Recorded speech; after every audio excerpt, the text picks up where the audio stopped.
প্রশিক্ষণ বিমান দুর্ঘটনায় নিহত স্কোয়াড্রন লিডার আসিম জাওয়াদের মরদেহ চট্টগ্রামে বিমান বাহিনীর জহুরুল হক ঘাঁটিতে নেওয়া হয়েছে। সেখানে আছেন সহকর্মী কমল দে। আমরা সরাসরি যাচ্ছি সেখানে। বিমান দুর্ঘটনায় নিহত বিমান বাহিনীর স্কোয়াড্রন লিডার আসিম জায়াদ খান আসলে কতটা জনপ্রিয় ছিলেন তার কর্মস্থলে সেটা আসলে না বললে বিশ্বাস করা যাবে না। আসলে এখানে না আসলে দেখা গেলে বিশ্বাস করে। তার বেসমেট থেকে শুরু করে যারা ছিলেন তারা ছুটে আসছেন তার জানাজায় অংশ নেওয়ার জন্য। ইতিমধ্যে জহুরুল হক ঘাটির যে প্যারেড গ্রাউন্ডটি রয়েছে সেই প্যারেড গ্রাউন্ড কিন্তু এখন লোকের লোকারণ্য হয়ে পড়েছে। তিন বাহিনীর ঊর্ধ্বতন কর্মকর্তারা যেমন রয়েছেন ঠিক তেমনি যে বিমান বাহিনীতে কর্মরত অবস্থায় থাকাও যে অন্যান্য বাহিনীর সাথে তার যে ঘনিষ্ঠ যোগাযোগ ছিল, সম্পর্ক ছিল, সে আসলে অমায়িক ব্যবহার ছিল, সেটি জয় করেছিলেন এই আসিম জাওয়াদ খান।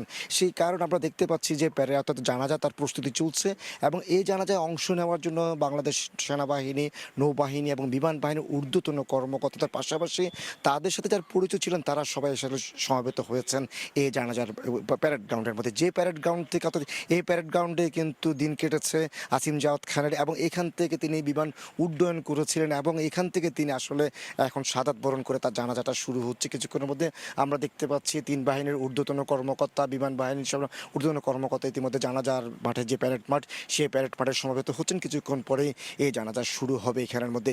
এরপর যেটি সিদ্ধান্ত হচ্ছে সেটি হচ্ছে এখান থেকে তার মরদেহ নিয়ে যাওয়া হবে ঢাকায় এবং ঢাকায় আরেকটি জানাজা হবে তাও বিমান বাহিনীর ঘাঁটিতে এবং সেখান থেকে হয়তোবা সিদ্ধান্ত হবে তার মরদেহ কোথায় দাফন করা হবে। তো পরিবারের ইচ্ছা তার মরদেহ দাফনের জন্য মানিকগঞ্জ, তার গ্রামের বাড়ি যে মানিকগঞ্জ সেখানে নিয়ে যাওয়া, কিন্তু আবার বিমান বাহিনী থেকে বলা হচ্ছে বিমান বাহিনীর যে কবরস্থান রয়েছে সেখানে তাকে দাফন করা হতে পারে, এমন একটি তথ্য আমরা পাচ্ছি। আসলে বিমান বাহিনীতে 2010 সালে কিন্তু ক্যাডেট হিসেবে যোগ দিয়েছিলেন আসিম জাওয়াদ খান।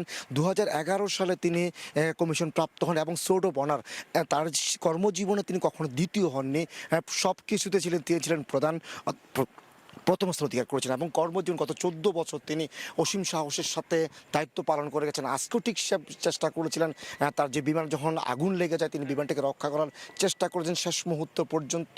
তারপরও কিন্তু তিনি দেশের তরে প্রাণ দিয়েছেন, দেশের সম্পদ রক্ষা করে গেছেন শেষ মুহূর্তে এসে। অর্থাৎ তিনি বলা চলে তার কর্মজীবন, তার শিক্ষা জীবনে তিনি কখনো দ্বিতীয় হননি প্রথম ছাড়া। তার যে কমিশন প্রাপ্ত সেখানে তিনি প্রথম স্থান লাভ করে সোর্ড অফ অনার প্রাপ্ত হয়েছেন। আজ তার যে জানাজা চলছে সেই জানাজায় সমবেত হয়েছে তার গুণগ্রাহী যারা রয়েছে, তার সাথে সম্পৃক্ত যারা ছিলেন তারা। আসলে এই জানাজার মাঠে এসে বোঝা যেত না এই আসিম জায়াদ খান কতটা মানুষের কাছে জনপ্রিয় ছিলেন, কতটা তার প্রশাসনের কাছে জনপ্রিয় ছিলেন, কতটা তার কর্মস্থলে তিনি জনপ্রিয় ছিলেন। তো এখন পর্যন্ত আমার কাছে ছিল যে এখন যে জানাজা প্রস্তুত হচ্ছে, জানাজা হবে কিছুক্ষণের মধ্যে, তার সর্বশেষ। বিমান দুর্ঘটনায় নিহত স্কোয়াড্রন লিডার আসিম জাওয়াদের মরদেহ চট্টগ্রাম বিমান বাহিনীর ঘাঁটিতে নেওয়া হয়েছে। সেখান থেকে আমরা সরাসরি যুক্ত ছিলাম।